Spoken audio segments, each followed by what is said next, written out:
We're now into day 5 of the National Assembly's audit of government ministries and agencies.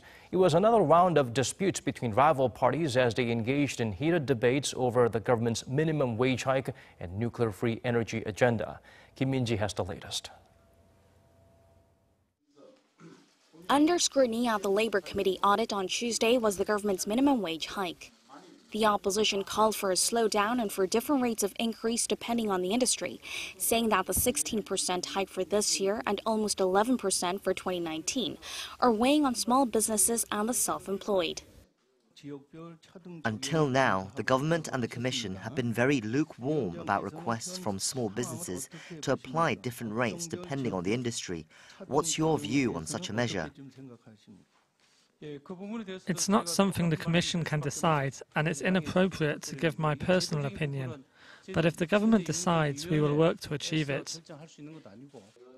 The ruling party defended the government's policies, saying the double-digit percentage increases were necessary to boost the incomes of those who make the least money. It also claimed the hike is not the sole reason for the current sluggish job growth or the decline in income among the lower bracket.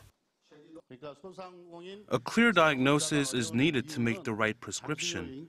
The hardships of the self-employed and small business owners are not due to the minimum wage hike alone, but other factors such as rent, card transactions fees, changes in consumption trends, and a decline in tourists.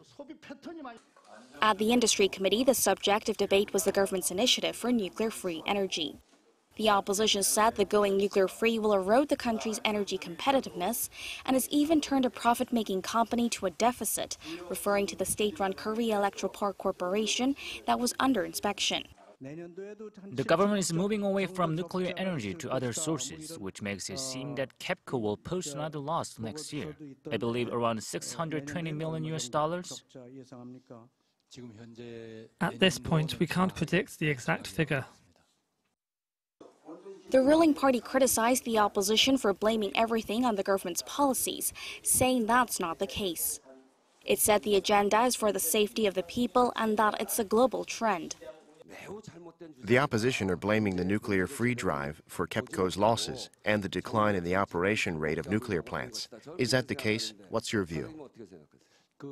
I hope the National Assembly also takes into account safety costs. In the Finance Committee audit, tempers flared as rival parties inspected the Korea Public Finance Information Service, the agency from which an opposition lawmaker had accessed and disclosed documents about state statistics that the government says he was unauthorized to see. The agency apologized for the incident, saying that it would revamp its security system. Minji, Arirang News.